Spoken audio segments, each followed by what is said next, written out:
in the past, we essentially speak about CCS for the energy sector because everybody was thinking that the problem was the use of fossil fuels for electricity production. But the EU, and particularly the European countries, has demonstrated that we can find solutions for the energy sector. This is to produce electricity with renewable technologies like PV or windmill and so on. And in fact, when we see the share of renewable electricity in Europe, we see that this share is growing years after years.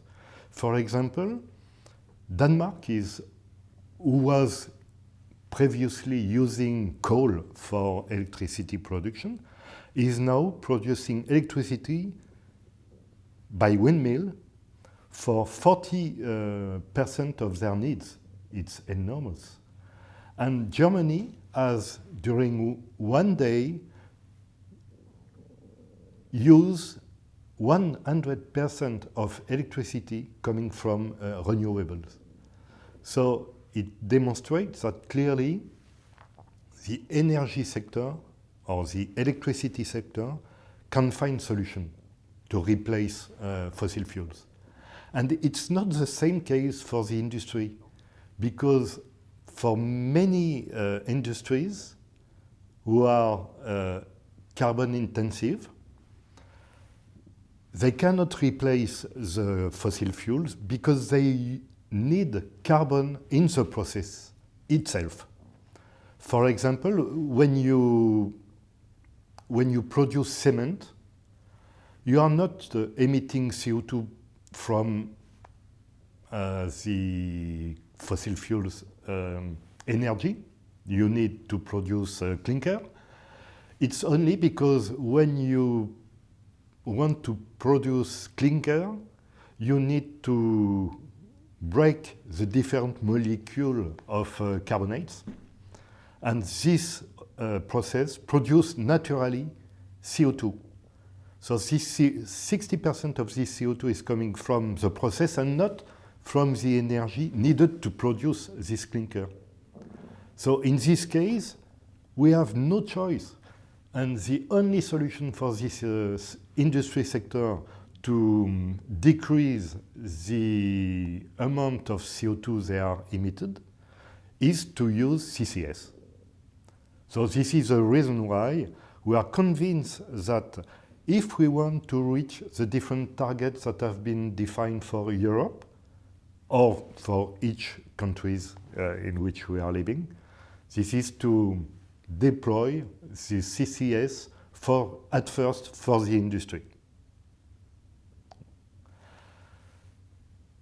In France, for example, my country, the government has decided to be neutral by 2050.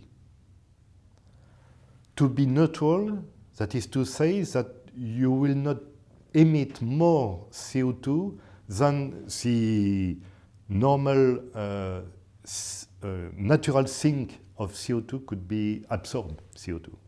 So if we emit 50 million tons of CO2 by 2050, we will have to have enough forest or agriculture techniques that could absorb this equivalent of 50 million tons of CO2. But today, France is emitting 350 million tons of CO2. You see? So in this case, we are obliged to use all the different solutions we can find to decrease this emission. This is to say, develop renewables, clearly. Continue to use nuclear energy because they don't emit any CO2. Increase the efficiency of the buildings. Because in France, for example, we have more than 30% of the energy needs with used for building heating. and so on. And at the end, we need CCS for our industry sector if we want to keep it. And for sure we want to keep it because this is job behind. So if we want to keep our industry, if we want to keep the jobs behind, we need to apply CCS for industry.